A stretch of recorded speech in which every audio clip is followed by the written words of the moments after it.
see white lies dancing between the lines. She's an atheist.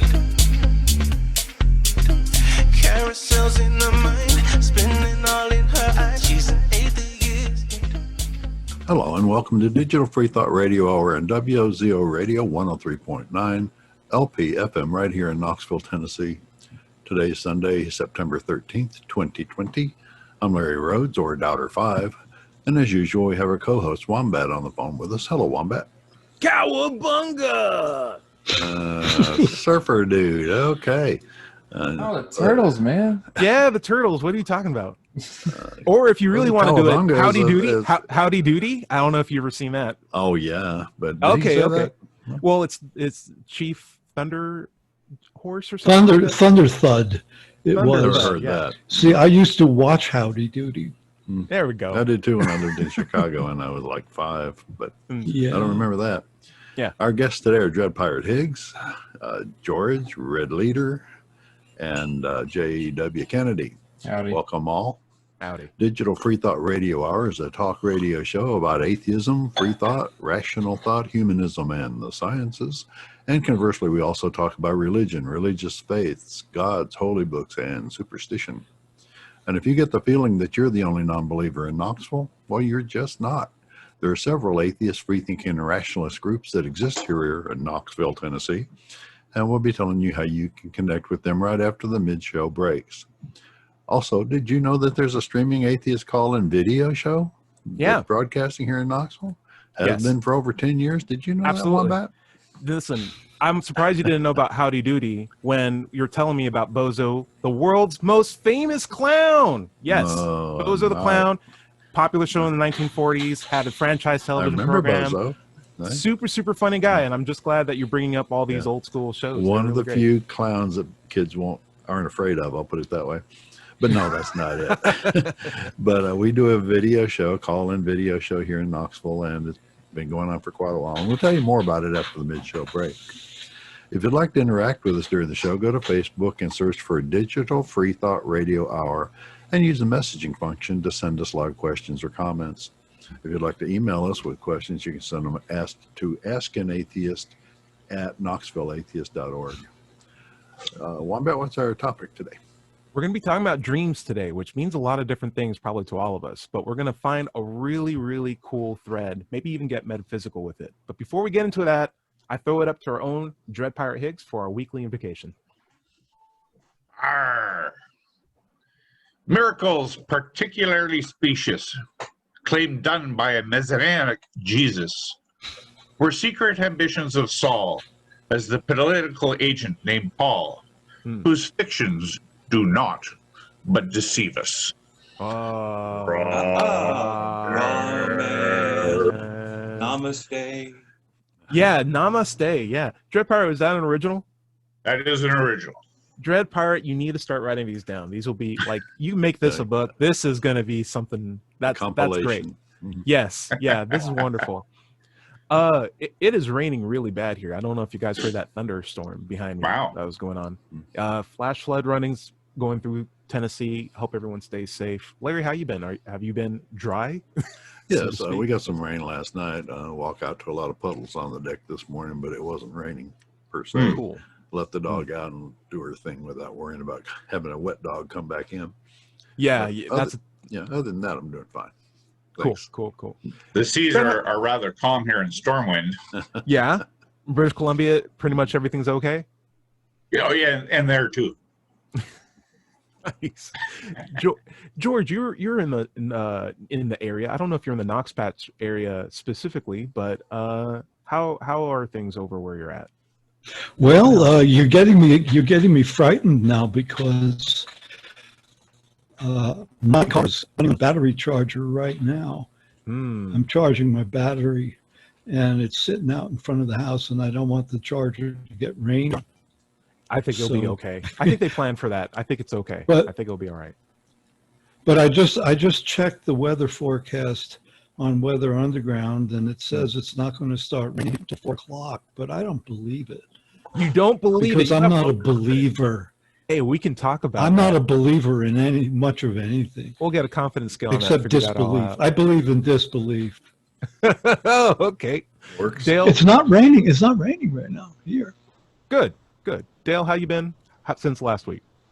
Well, as you recall, I used to be a low down, dirty deist. And then I converted to atheism. And then I decided that general atheism was just not atheist enough. And I converted to atheism 2.0, which is the militant branch of atheists. And Now you're on even low that, fat? no, even that is not good enough. That's not being a good enough atheist. So now I am atheist plus. Anti-theist. No, atheist plus, a designation that was formed by Jen McCrate. Okay. Which means Back what? long time ago. What is And atheist plus? well, atheist plus means you're just as militant as anybody else, meaning that you, are all for the Border Patrol in Portland, Oregon, kidnapping people off the street so they could be deprogrammed away from Christianity.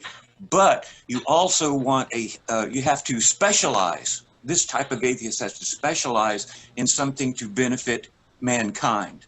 Some of them do humanism, some do feminism, some do Black Lives Matter, and that's the sort of thing. That's the way it goes. Okay. Trying to be a true atheist, unlike, So like a true Scotsman atheist. Exactly, precisely. Okay, I'm gonna have to look that up. JW, how you been? It's been a while since I've seen you. I've been all right, just working and prepping for college. I might take a couple of classes next spring, or I might wait till the fall. I don't know, but that's just been my life lately.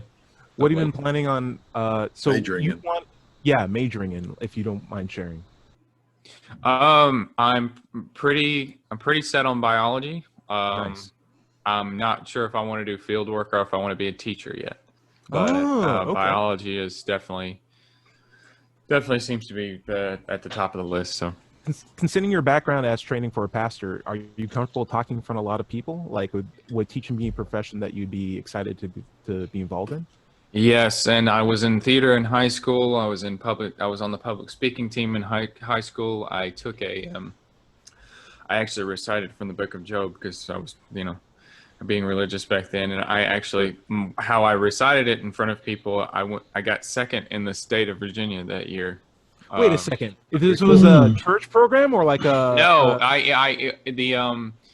it was on public speaking. We have different options, different things to do, and I chose poetry, and I chose to kind of smuggle in the scripture as poetry. And look at you, you were one of those dirty Christians who's like, hey, you're an atheist? Well, God bless you. I'll see you later. Like, oh, He was what one. he's trying to do. We have to give him credit for his movement. Anyway, Book of Job doesn't even rhyme. What are you theater, and I've always been comfortable in front of a group of people. So and doing JW. comedy, why not? That's true. You are a stand-up, so yeah, counts. JW, did Yes, you sir. do any debate? I didn't do any debate in high school, but I definitely look forward to it when I go to college. So. Ooh, very cool. Yeah. So it sounded like you had a lot of dreams, JW. We're just dumping into that. And I think it's kind of cool because there's a lot of things that I aspire to be as well. But if I were to just say dreams, what do they mean to you? As like, for like an extended topic of the show, what does it mean for a dream to you? Like, what does that mean to you? If we're just generally talking about dreams, what first stands out in your mind? Let's not equivocate. Are we talking about nighttime dreams, or are we That's talking what we're. about? That's the question, Larry. Well, JW. I mean, there's that. I'd go with Larry on that one. There seems to be two different cultural references to dreams, but Yeah. I think since you're asking me about what I want to do with my life, that kind of tied into dreams for the future. I'd just say I see dreams as more like hopeful plans that never always go exactly the way that you expected them to go. Sometimes not at all. Okay. But I think they're much more than plans. Dreams are more of like, have a lot more emotion tied to them, a lot more yearning and hunger to them, in my opinion. So you're an atheist. Is it possible for an atheist to actually have dreams about in the future? Or is it all just here and now chemicals and rocks bouncing off each other? I mean, It's just a bag of chemicals, man. It's kind of both. I mean, I still have dreams about, but I'm trying to keep a sober mind about, things, like I said, not ever going to go as I planned them to go. So Yeah, I feel in the same way too. There is the other idea of dreams though, in the sense of like, hey, you're going to sleep and you see some movies or have some experiences, maybe some out-of-body experiences. Maybe you have people talking to you, spiritual beings coming and visiting you and saying, hey, you're pregnant. Deal with it. It's going to be awesome. I know it's Mesopotamian area and Bronze Age, and you can be killed for that, but it's going to work out. Trust me. If a dream told any of us that we were going to be pregnant. Oh, yeah. But JW, what's your opinion on that? And then we'll go around. What's your opinion on dreams in the prophetic or metaphysical sense? Well, they just seem to be, my dreams seem to be a process of just visually processing things from the day or the week into some kind of abstract and random Salvador Dali type, experience. Like, for example, if I'm somewhere in a place, let's say I'm at a store or something, I'm looking for something that I'm trying to buy, and I go down on the bottom shelf and I go, oh shit. I'm sorry. I saw JW. Like I thought I saw a snake or something, or a big spider, and it turned out to not be that, or maybe it was a big spider. For some reason, that night, I'll dream about something that'll find its way into my dreams or something like that. Or if I have a toothache, I'll have a dream about all my teeth falling out, or Sure. It's just weird like that. I get those dreams all the time. I hate those dreams the worst too. Yeah. Does that necessarily mean that they're true, or no? I think it's just my mind processing things. That's as far as my knowledge and opinion goes on that. I'm going to throw the question out at George. What do you think about dreams in the sense of, can they actually tell you things that'll happen in the future, or maybe even things that should happen in the future, like prophetic, like in the future, if you don't do this, this will happen. Like, can you think there's validity to running overnight simulations in your mind about what might happen in the future and what you can do to stop it? Well, we're talking about two different kinds of dreams here. Okay. I'm talking about the cool dreams ones. overnight. Okay, and then I believe was it Barack Obama wrote a book called Dreams of My Father? Or am I thinking of somebody else? No, Barack Obama. Yeah. I think, was it? Yeah. So to me, I don't remember my dreams very, very much. I never have. The only dream I ever had that I was very prophetic was I dreamed about falling downstairs, and then I did, and I stopped. What was downstairs? You kind of broke up. You dreamed of falling downstairs? I dreamed of falling downstairs, and so I subsequently did fall downstairs. I was wearing old shoes with leather heels, and I slipped. I was going to go swimming at a community center. I fell down the stairs. I grabbed myself before I hit the bottom with so much force. It took like 3 guys to peel me off the banister.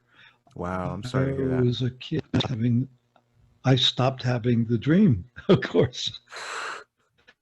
That was, but dreams to me, in this context, talking about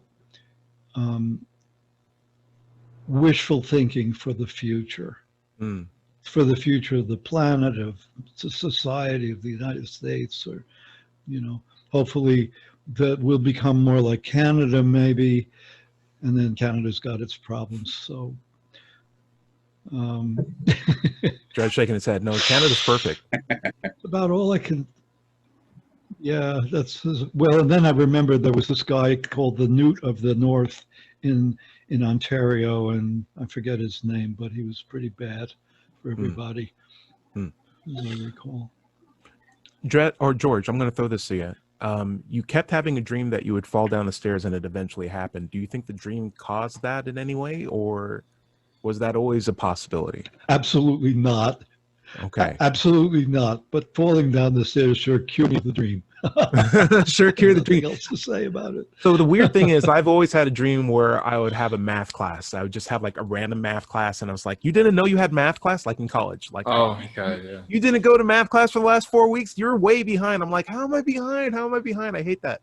And then I got my PhD. And now whenever I have that dream, it's just like, I got a PhD. I don't have to do school anymore. I'm done. I never want to go to school again. I'm done. And that's like, it has been a good way to solve that.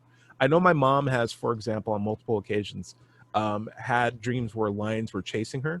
And she says, I know I'm dreaming whenever I see a lion chasing me. Like, that's my knowledge. So what I do in my head is I just start flying away from the lion. And I'm like, wait a second. You know you're dreaming. You know you can fly. Why not ride the lion? Why not be best friends with the lion? Play video games. Do whatever you want. It's just a weird thing. George, what do you got? Yeah. Well, now that you said that about your mother, I just, what are you going to say about sometimes it takes me a while to, I'm not saying about your mom. No, I'm just playing. I have had situations where I had some kind of a fearsome dream that seemed so real that when I woke up, I was still in the dream. And I'm just wondering if that happens too. Yeah. Dread. How about that? In other words, yeah, every once in a while, this has happened in my long life that the dream has been so real feeling that when I came out of it, I still was there. It took a while to acclimate to reality. Let's throw this question around then. Dread, I'm going to start with you. Have you ever had a dream, like a nighttime dream that felt so real that it felt like you're awake? And how did you deal with it? What kind of like lucid dreaming, you mean? Well, I feel like lucid dreaming, you're in control. I feel like that's the distinction. I mean, more like you're dreaming. Yeah, I feel like more like a, not necessarily sleep paralysis, but like dreaming paralysis, where it's like, how do I wake up? Like, I know I'm sleeping. I know this isn't real. Or like, maybe I don't know. Maybe it's just like, I woke up and I'm still dreaming. I was like, oh no, it's like a Twilight Zone episode. And you're just like, how do I wake up? Yeah, I can't say I've ever experienced that in particular. But back in my 20s, I was kind of into the occult and all that kind of stuff, and Carl Jung and Mysterium Conjunctio and Hulk Hogan, all that kind of stuff. And and actually, I kept a dream journal for a year, and trying to string together a narrative where one dream actually had some kind of impact on the next dream, or that these were all strung together as a sort of a portrait of some kind of unfolding story in my subconscious. It was really difficult after a while to try and put that together and trying to make sense of it. And it's like anything, any kind of random series of events or images.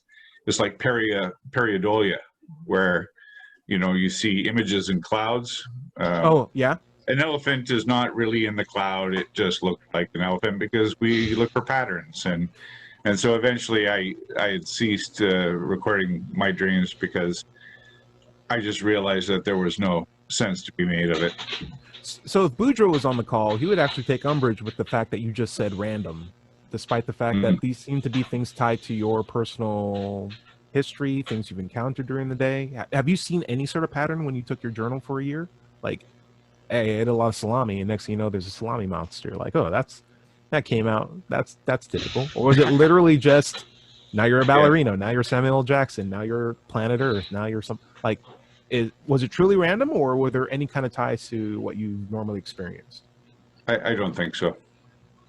Don't think so that there was any tie to any of your personal experiences? Oh yeah, but I don't think it was in any kind of meaningful way. I mean, there's just no way that I could find a deeper fact that was tying my dreams to my real life experiences, other than just sort of the TV snow after the channel signs off. You know what I mean?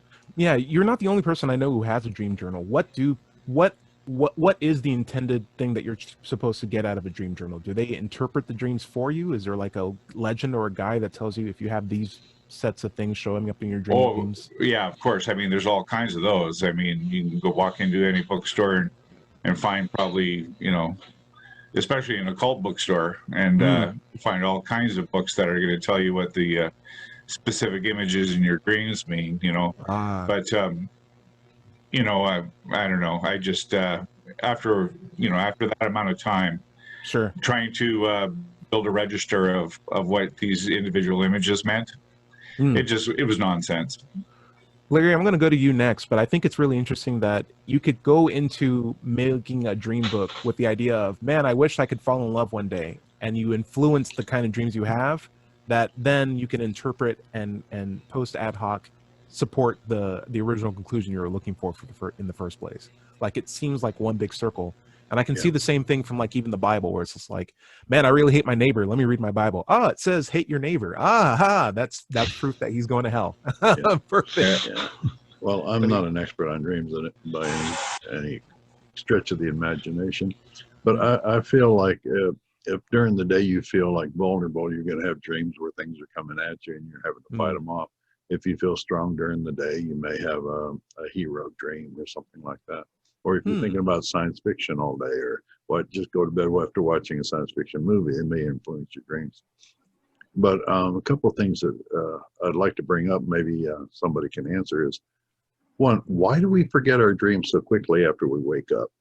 And I understand that if you finish your dreams and you wake up naturally, you don't remember much about them. But if somebody wakes you up in the middle of a dream, then you can remember an awful lot about them. And the last thing I wanted to say before I left the podium, as it were, last night I had the strangest dreams in the world, and they were claymation. You can imagine. That's awesome. And it was weird and funny, and I enjoyed it. But there were some pretty bad situations in there too, so who knows. But anyway, getting back to why we forget it so much. Dale, why do you we forget wanted to address that? Yeah, Dale, why don't you unmute yourself? Right? Back Dale, you're muted. Because you got to rate. There we go. What do you got? The reason you don't remember your dreams so well, unless you've woken up during one or at the natural sleep when you wake up, is because the brain does not produce the chemical necessary for long-term memory. Therefore, dreams do fade very quickly, and one that you may not remember, you may have a clue during the day. You see a shoe or something and you remember, I dreamed about that. But the reason you don't remember is chemistry. Seems like deja vu too. Yeah, like where you don't remember it, but you still can recall it. What do you think? Dread Pirate, what do you have? What I was just going to comment there is that one thing I found during the course of recording my dreams over that time is that the focus I had to remember my dreams made me, or allowed me to remember my dreams much more often and in much more detail. Cool. And there was always little tricks as well, as just having a light and a book with a pen by your bedside, so that during the course of the night, if you woke up to go have a pee or something like that, that whatever you were dreaming of at the time, you just take a quick note of some of the more salient details, and then all of a sudden it opens up. They become trigger words that open up the larger dream experience, as it were. Yeah. Dale, right back to you.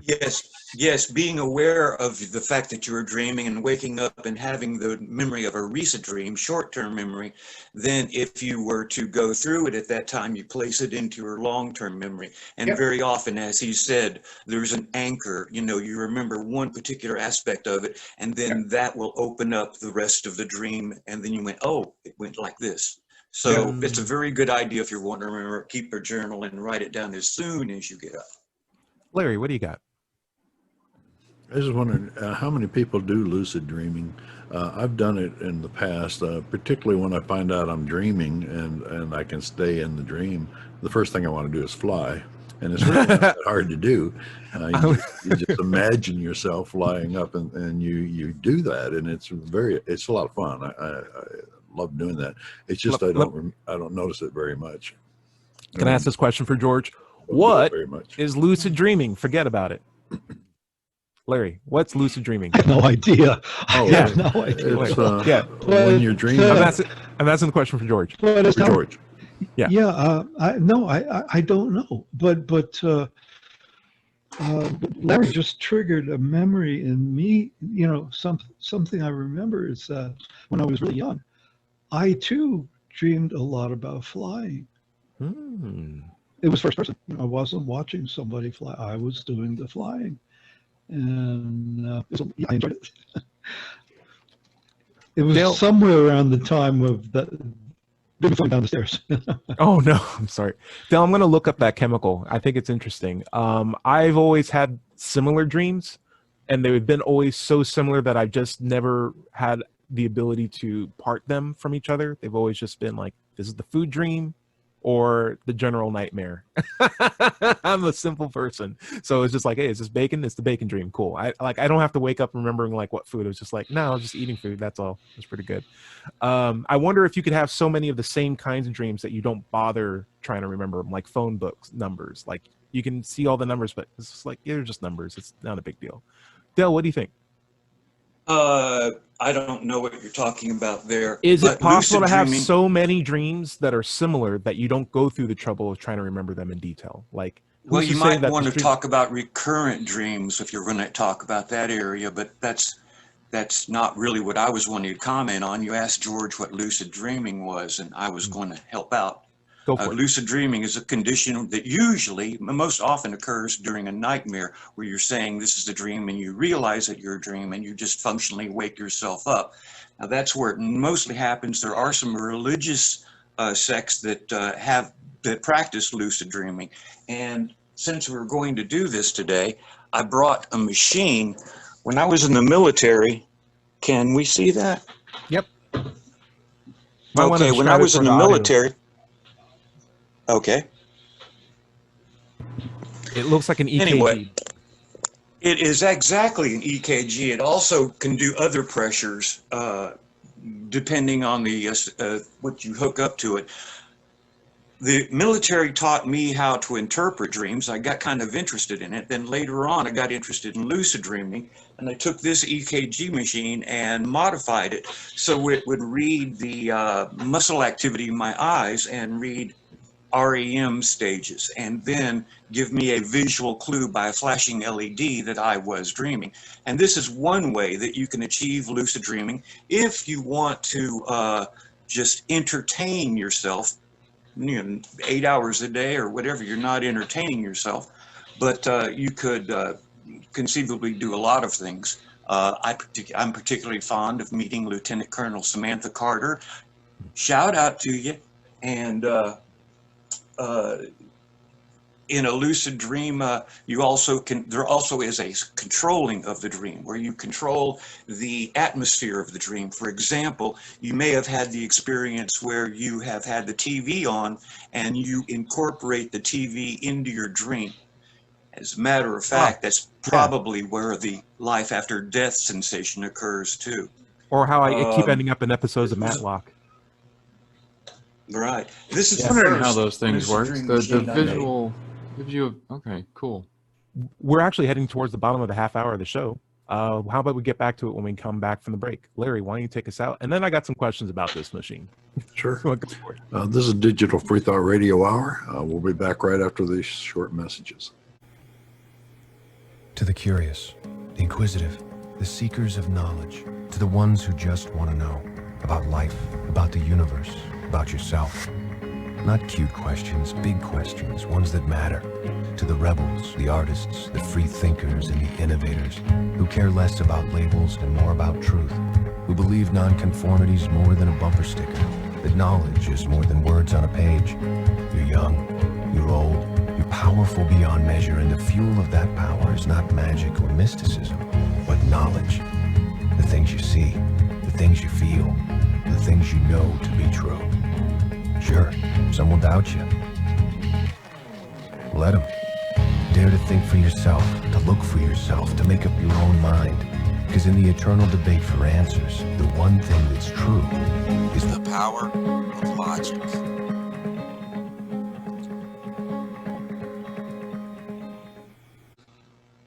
Hello and welcome back to the show. This is the second half of the Digital Freethought Radio Hour.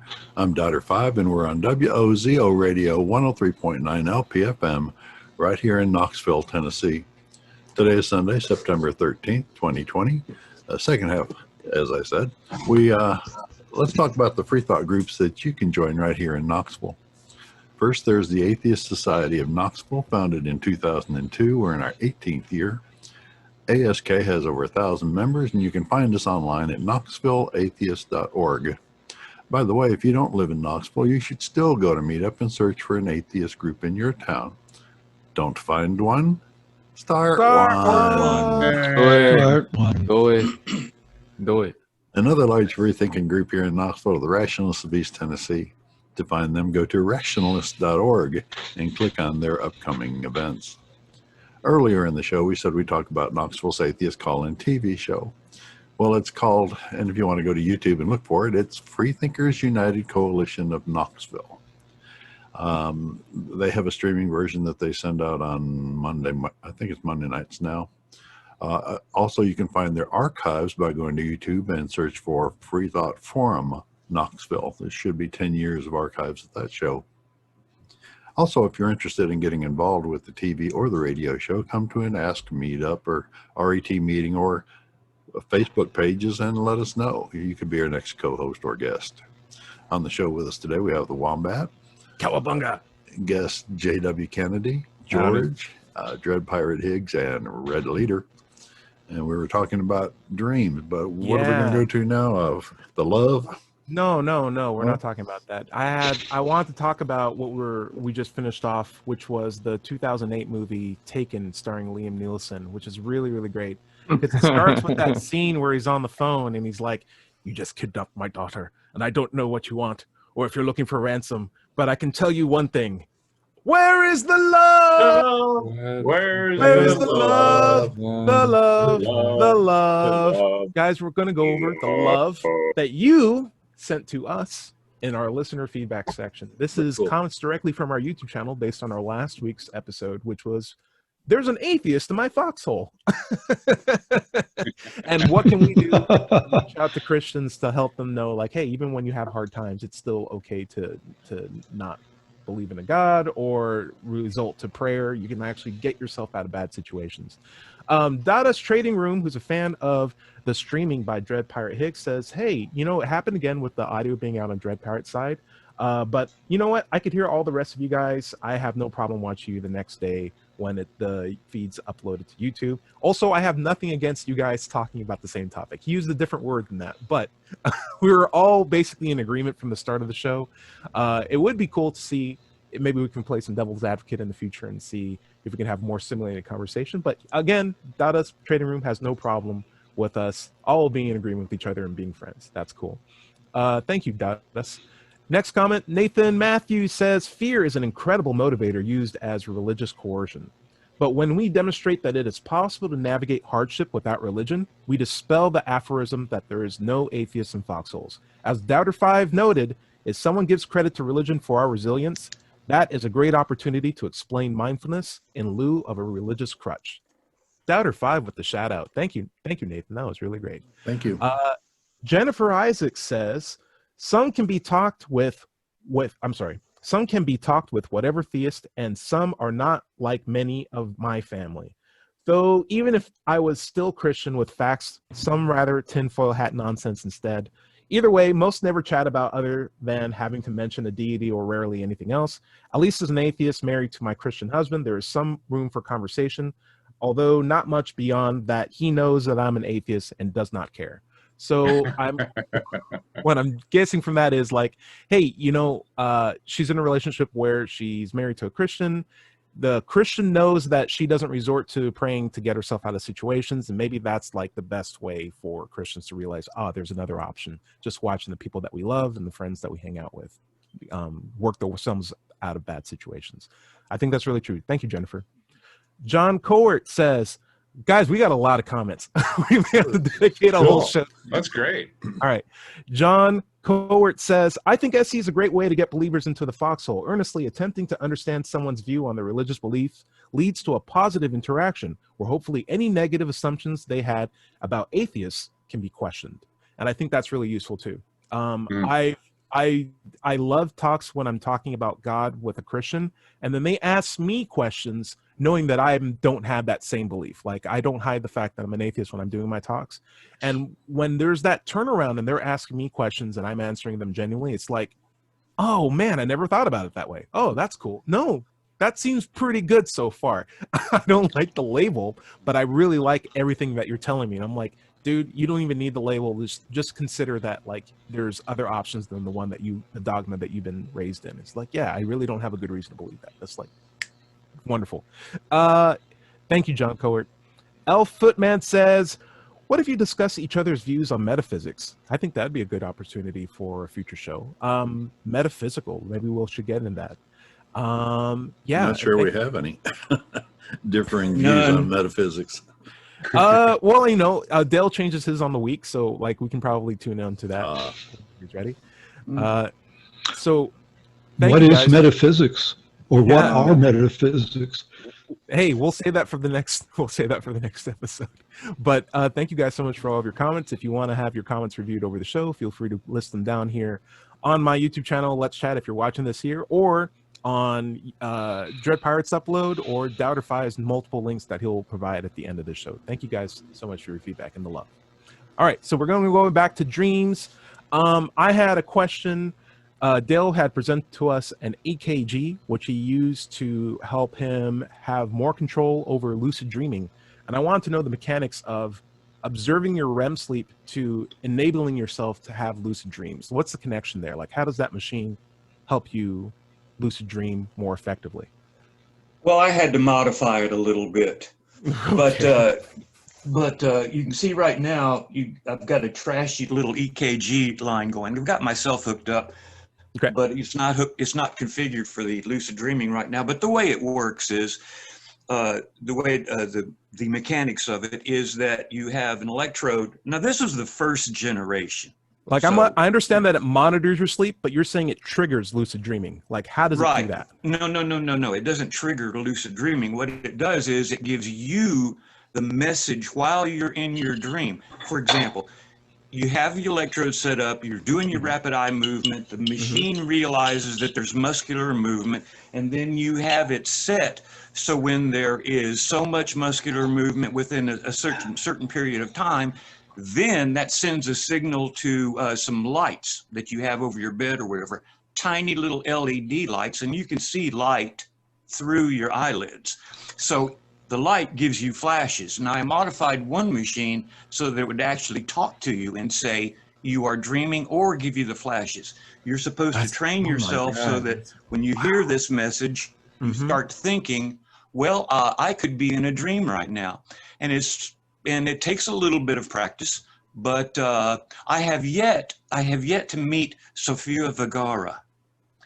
But I'm looking forward to that. Anyway, you can have dreams about anything. Now, that's one type of lucid dreaming. Another type is where you create a framework, like a beach or a cowboy cattle drive or something, and then you have that be the framework for your dream. So it gives you a signal while you're sleeping that hopefully you pick up, and maybe takes you out of a deep sleep, and then you're in a realm where you can control the sleep dream a little bit, or at least be so sleepy you're already in. I'll just daydream while I'm like half asleep anyway. I think it'll work. Yeah, because some dreams I've noticed it's really strange because there's like a level of control that I have in some dreams that I don't have in another. Like if when I'm lucid dreaming, when I realize that I'm dreaming and I try to control something, sometimes I can change the environment and sometimes I can't. And sometimes I can fill in the blank and sometimes I can't. It's not always the same. Yeah, Larry, you said you fly whenever you have the opportunity to lucid dream. Why don't you teleport? Why don't you like space travel? Like, Because why? flying is fun. It's like, why would you walk from one end of a roller coaster to the other? You'd rather ride it. But you can teleport and save yourself time to go That's a do good some point. other things. Yeah, I like the movement. I like the okay. Is there a limit to how high you fly, or is it just like no? Like, do you fly as fast as you walk? Like, what are we talking about here? Is it Superman flying? What are you doing? Think of Superman. But I generally don't get more than a couple 100 feet off the ground, and I can just fly around and see the trees and the buildings and things like that. Sure. Usually open area. One thing that's funny is one thing I like to do is I like to fly in cardboard. Like, have you ever tried to hold a big piece of cardboard up and then the wind gets it? And Sure. If you hold it just right, it can lift you off the ground in dreams. Which is kind of strange. Yeah, it would have to be a little bit more for me. But that's kind of fun when you're doing it. So you guys have some pretty exciting lucid dreams. Mine is never that entertaining. It's always about texture for me. Like, if I'm dreaming about something like simple basic thing like a case. Mm-hmm. For my dreams that are lucid, it's like I can zoom in and see all the details on the surface of something and like almost touch it, and I can feel it, and I can be like, oh, I really understand what this is. It's like embroidery, leathered, and has like this really nice smooth texture to it. And then I wake up. But I've never been chased or flew in and stuff like that. Dad or Five, what do you got? One thing I've always heard, and I find it myself kind of true, that if you're in a dream and you want to know if you're dreaming, look at your hands, because your hands won't resolve in your dream. What does that? Does that mean you can't see your hands? You won't see the fingers. They won't be individual. You look at your hands and they'll be like that or something. So like low polygonal things. Yeah. But you're saying you can actually touch things and feel things, and it's tactile. Do you see your hands when you're dreaming? Yeah, on multiple things. I know everyone dreams a little differently. My trick for if I need to know if I'm dreaming is, can I read something? So I will I was going to say that. Yeah. Okay. And I think I got that literally from Batman the Animated Series, because there was a scene where it's like he opens up his library and he can't read any of the text, and he's like, oh, I know I'm dreaming. The Riddler's got me in some sort of contraption or something like that. But I've since tried to do that, and it's like there are words there, but I can't make sense of any of them. Right. And I can't tell you what letter's what letter. I'm like, this is fake. Okay. All right. What am I doing in the library? Time to start looking at carpet, because that's all I do when I lucid dream. I'm like, look at this carpet. Yeah. And if I even make out words, mine. Sometimes the words will just. Like, I can read what the word is, but the words will always, it's never makes a coherent sentence ever when I'm reading in a dream. Yeah. I wonder if it means that reading is at a higher brain function that we can't do in our subconscious, and that's like the trick for it. Dale, do you have an opinion on that? Intelligent observations.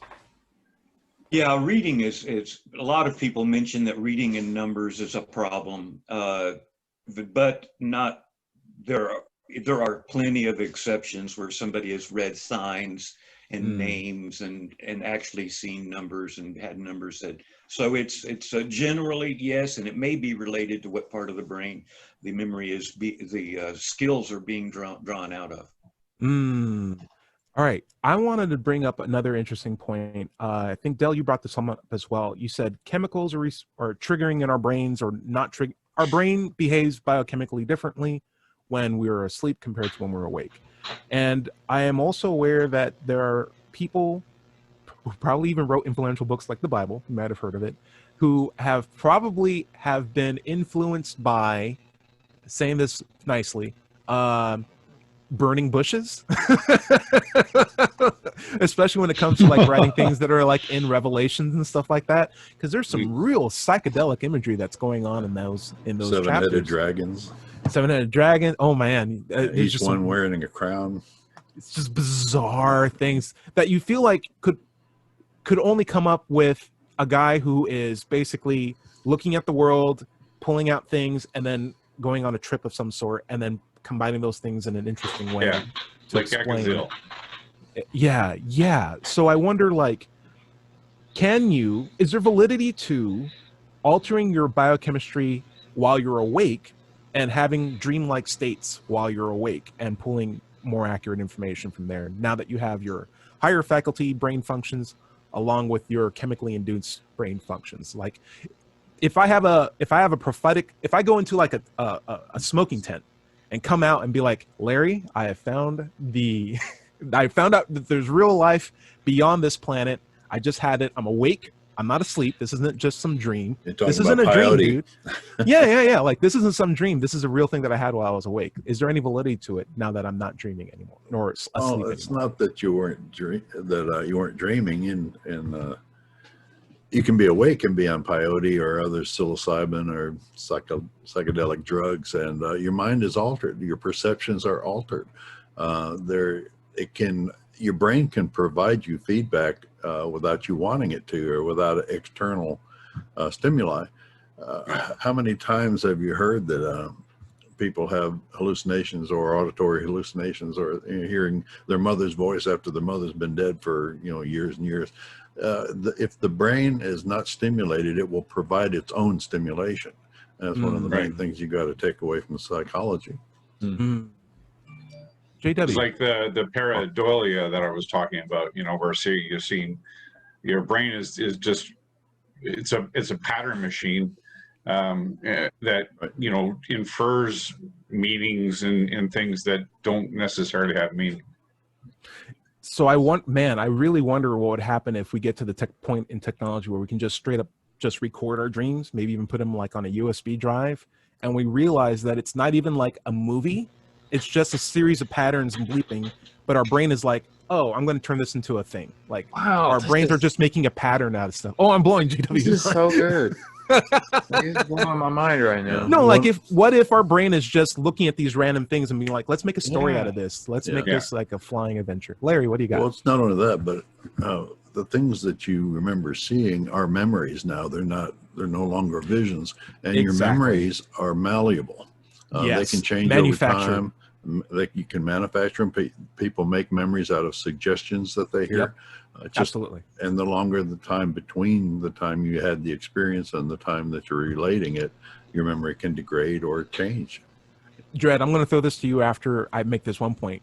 Dredd, or Doubter 5, there might be a possibility that there is no such thing as dreams. And it's not so much a question of why do we keep forgetting our dreams. It's more like, why do we even imagine that we have them in the first place? When it could just be a thing that we try to reconstruct based on like social inferencing. After we wake up, we make these manufactured ideas of like, oh, you had a dream? Well, I had it too. You had the Holy Spirit? Oh, I had the Holy Spirit too. Yeah, it's all the same thing. But it's just like, dude, Ty, you're blowing my mind right now. Just think about it. Deep question. You thought a lot about this before we came today, and I'm like, one of the things that really gets me is how many of you have heard about the type of anesthesiologists, the anesthesiology that you have, that you don't go under, you don't repress pain. Yeah, they give you something that makes you forget the pain that you had when you were in that's surgery. Nutty. Oh, that's nutty. That is nuts. I mean, talk about mind blown when I first heard that. That's crazy. But I understand that's mainstream pain suppression at this point. Dredd, I saw your hand raised. What's up? Well, I was thinking about one aspect of dreams that I encounter often is time dilation. That time doesn't flow in a steady sort of way. It can vary. It can be compressed. It can be expanded. It can wobble to and fro sort of thing. And I always find it fascinating, waking up after, particularly a memorable dream, essentially having, lived a couple of years or maybe half a lifetime. It actually reminds me of an episode from Star Trek: The Next Generation, where Picard encounters that artifact where he lives an entire lifetime within a few moments, and then awakes with the memory of an entire lifetime in addition to the one that he's actually in. And it's just about this compression of time or this dilation of time. I find that very interesting. So you're saying that time is kind of like a wibbly wobbly, timey-wimey type of thing? Yeah. Like Doctor Who says? Yeah. Exactly. What do you have for us? You're talking about waking anesthesia. Propofol is the most common drug. That's where you are awake during the procedure. More often than not, colonoscopy might be something that someone might remember. And you don't remember it. As a matter of fact, you have no sense of time passing whatsoever. And what was the other thing? Oh, Breakdancing. there was something that someone just now mentioned that Breakdancing. Ninja Turtles. All right, it's okay. Power Rangers. Hey, speaking of,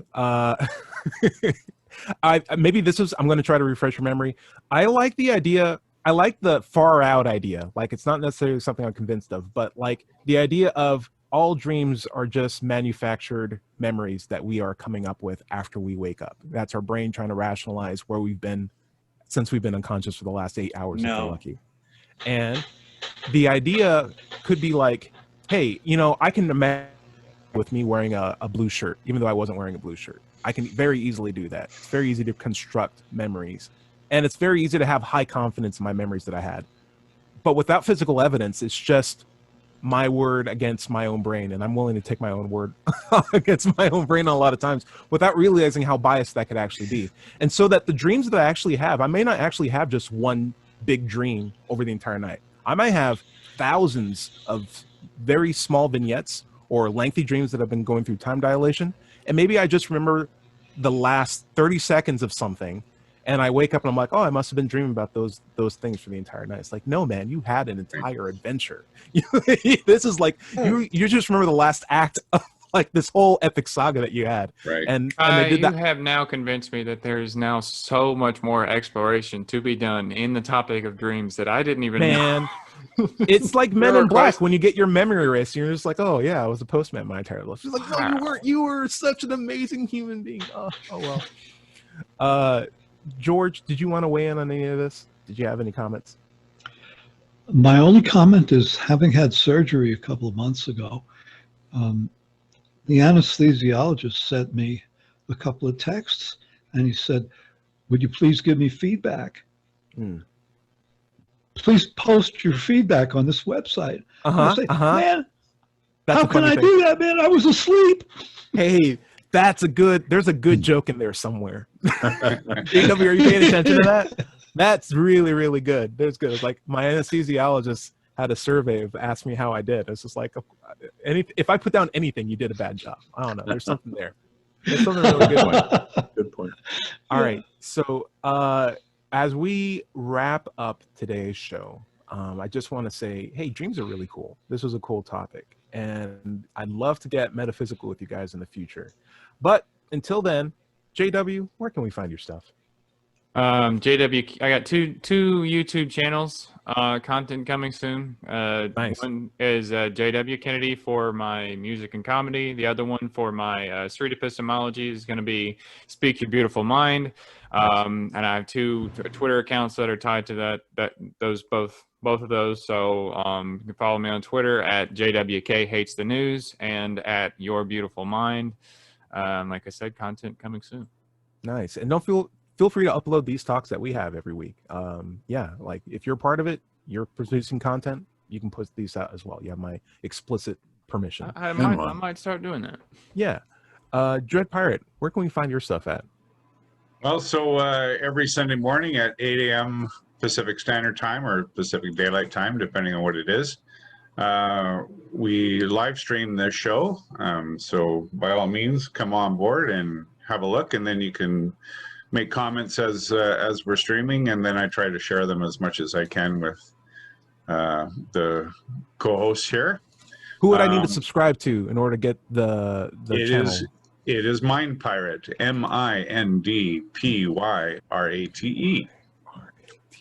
Nice, very cool.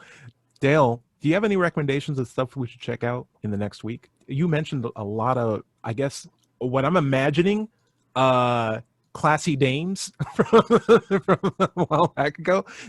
Is there anything that you would recommend that we check out in the next week? No. Cool. All right, George, what is there anything that you would recommend that we check out over the next week? Yes, there is. Old Doctor Who episodes with nice. Very good. If you want to see how much they the production people could accomplish on a very, very low budget. There are some wonderful stories, and my favorites are The Brain of Morbius, Okay.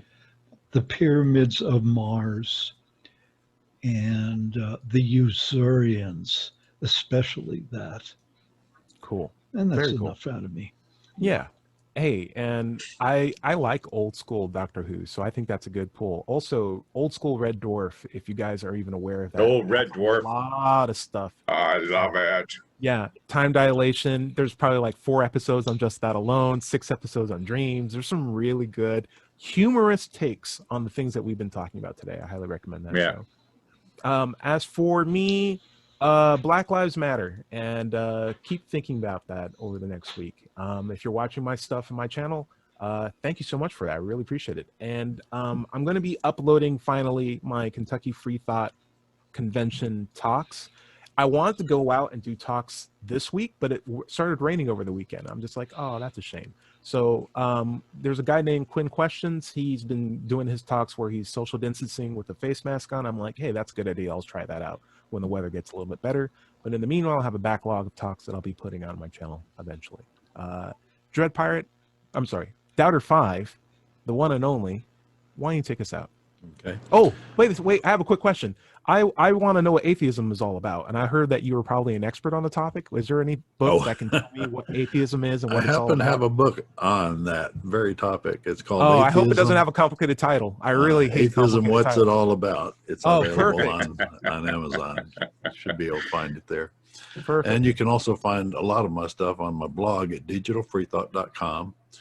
We also have our radio show archives there, atheist songs, and many articles on the subject. Particularly, I would like to draw your attention to my article on miracles and false memories, as we talked of today. Go to my pages and look for that, miracles and false memories.